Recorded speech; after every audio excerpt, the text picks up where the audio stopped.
Hey guys, many people comment on my videos calling me an alcoholic, which honestly, valid concern. Drinking causes stupid shit to happen. That is scientific. I've been drinking for a while. I am absolutely crippled by the fact that if Dr. Phil knew how early I started drinking in life, he would be very disappointed in me. Although like Robin, I feel like Robin's just like a down ass bitch. Like she's like a lady on the Dr. Phil show and then like rips out her tits as soon as she gets backstage, you know? I'm gonna tell you about some embarrassing drunk moments in my life, and I would tell you not to judge me, but we've already begun that process, so who am I to stop you? This first story involves fettuccine alfredo, my face, and a mirror, and I know what you are thinking. How on earth can those things combined ever be a bad thing? I agree with you, but I'm gonna tell you the story anyway. If you've never had a drink before, let me try my best to explain to you what it is like to be drunk. You know, sometimes when you have the urge to do something, but then your mind stops you and is like, you know, hey, maybe like let's not do that. Think of alcohol as the muzzle for the mind. So you may be thinking to yourself, hey, maybe shitting on this random person's front lawn won't be entirely beneficial for the future that I'm hoping to have in law enforcement. But by the time you're halfway through that thought, you are staring at a pile of shit. That's what it's like. In my opinion, it takes years of drinking to be able to get used to it and handle it in a way that is not entirely annoying. Anyway, I was at a best friend's brother's house and he was having a party. And because I am who I am, I was absolutely wasted off of 3 reasonably priced Smirnoff Ice Green Apple wine coolers. You may say like, okay, Jessie, really? Only 3? But let me tell you something. If I had 3 Smirnoff Ice wine coolers tonight, I would 100% have diarrhea for like a week. So anyway, I was drunk and I did what any reasonable drunk person does. I demanded for them to give me fettuccine alfredo, but without the fork,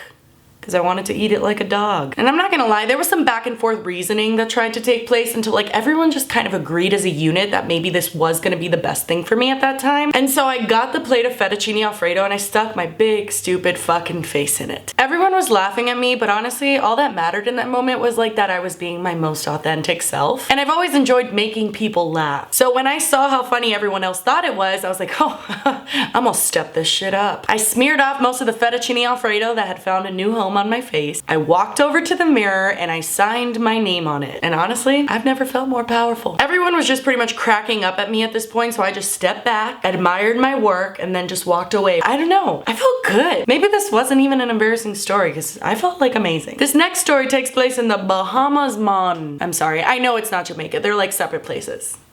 Right? I was on a Bahama celebration cruise and I was 18 years old, which on that cruise line you can drink when you are 18, and honestly that is stupid. I know that the US is one of the only places that has like a 21 and over legal drinking age, but when you look at everyone under the age of 21, you're like, oh, yeah, I get it. Because that cruise was a fucking shit show and I was just like blending in with all the shit. Basically, I went onto the island and I had 9 Patron shots, and then I got on the cruise and I had 7 mango mojitos. I chipped my tooth, which till this day is still chipped. I won a giant beach ball and then I threw that beach ball over the ship, and then I saw this tall, beautiful chocolate man. And in case you were wondering, yes, I like to be dipped in chocolate sometimes. What?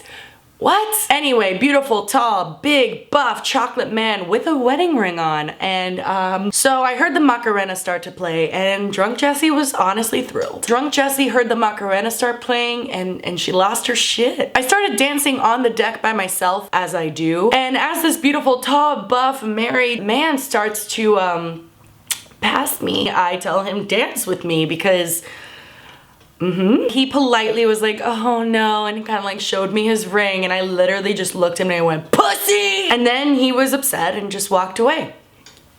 And then I threw up for like the rest of the night. This next story takes place in Toronto, Canada. I've only been to Toronto once, and it was to host at this club with other Viners. When you host at a club, they give you lots of free alcohol, which honestly, holy shit. Everyone was shit-faced. I lasted about an hour in the club before I started throwing up in the bathroom. The way that it works in drunk Jessie's mind when she throws up is basically, I'm gonna be throwing up the whole night. I'm not just that person who can throw up and then go and take shots. Like, who the fuck? What? I got super, super, super drunk. I started throwing up and I didn't even realize, but 2 hours went by and I was still throwing up and the club was closing. The manager had to come in and like make sure that everyone was out of the bathroom, and so she's knocking on the door being like, hey, we're closing, you need to get out. And then I come out and it's me and she's like, oh my god, Jessie. And she's like, are you okay? And I just looked at her and I was like, and I just walked out. Oh my god. Me and Christian Del Grasso, which he is also a Viner, who this was when he was nice to me because now he has me blocked on everything for God knows what reason. Hi Christian. Him and I were friends at that time and he was fucked up too. So we were basically sitting next to each other just barfing. And mind you, we had announced that we were gonna be there. So there were people who knew who we were and they were there and they were outside and they were filming us. I'll never forget, there was this one guy and he had his flash on and he was like, Jesse Smiles is fucked up, and like kept like zooming into me, and I just looked up at him and I was like, yo, you're a fucking asshole. I was dating this really nice guy who honestly, I was such a bitch to him, but he was amazing. He had to like take me away in a little alleyway and stayed with me as I just kept throwing up until we could catch a cab. Basically the way that I timed it is that I threw up right before I got in the cab, and then right when I got out of the cab I threw up. That was honestly like just horrifying. Anyway, those are my most drunk, embarrassing moments. Like I said, I know you're gonna judge me. That's okay. I want to say thank you for 200,000 subscribers. It hasn't happened yet, but you know, like, speak what you want. YouTube has been a lot of work, but it's a labor of love. You guys loving the content that I'm putting out makes me want to be more consistent. It makes me want to come out with good ideas for you. Thank you for keeping me inspired and for just being there and being so supportive, because I have some of the most supportive people following me like ever. So thank you so much. I just wanted to say I really appreciate that.